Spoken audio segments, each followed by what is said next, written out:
distinct honor and pleasure to join you. Zabaza ikashayisha tuzakasheshe mbirgo birariyo Mnyishengyero abo akawempe y'amatemba Muhammad Ssegirinya gwakahishengero ryihanga.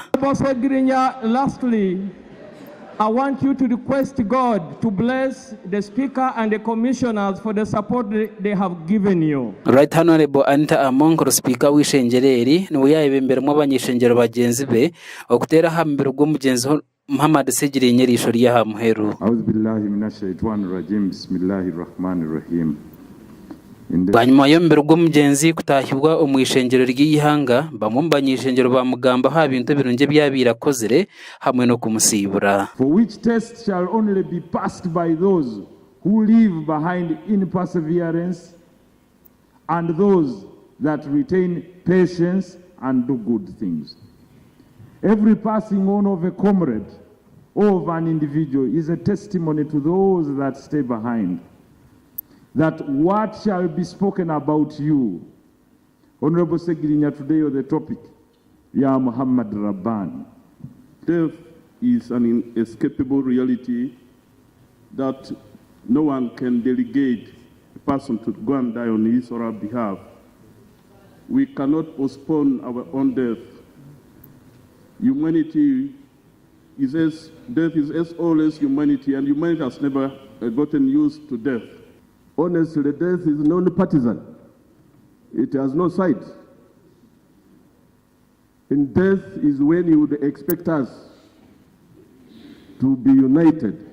With the Honorable Ssegirinya during this moment. Thank you. Every one of you has appreciated the works of Honorable Ssegirinya, but I want to remind you that that is the responsibility of government. Right, Honorable Speaker, we should put appropriate resources in the area of medical. He has bought CT scans. That is not our responsibility. Speaker w'ishengereri yagamba hamugezi nko biri umuntu w'umukozi munonga kandi yayongereye amugira ngogu abira inemtwe. Ahantu ho Mnyishengyero mucyara ahabwa butambara Aisha Kabanda yaretere kitenso cyo kugira ngo buri Mnyishengyero ahiye Emitwaro 30 okubasa Kuyamba be kayo mugenzi ngo ahubwo kuba bwira bw'amazira yo mwishengyero nwaho burwirebire n'umuteganisiza. Munga parliament enti tujja Kuhayo Emitwaro 3 buli mba parliament eberente yamba family ye kubanga lese family we kyali nto abana bato betaaga kusoma. He came to parliament with a vision of looking at the poor people. There is time for everything. There is time to be born and time to die.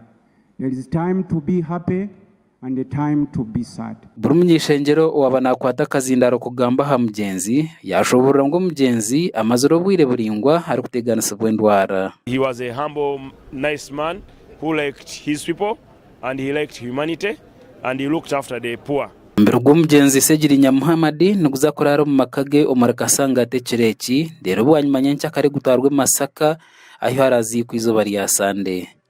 Gasha kwa Ronald Ngabirano, Sky TV ya Genshong.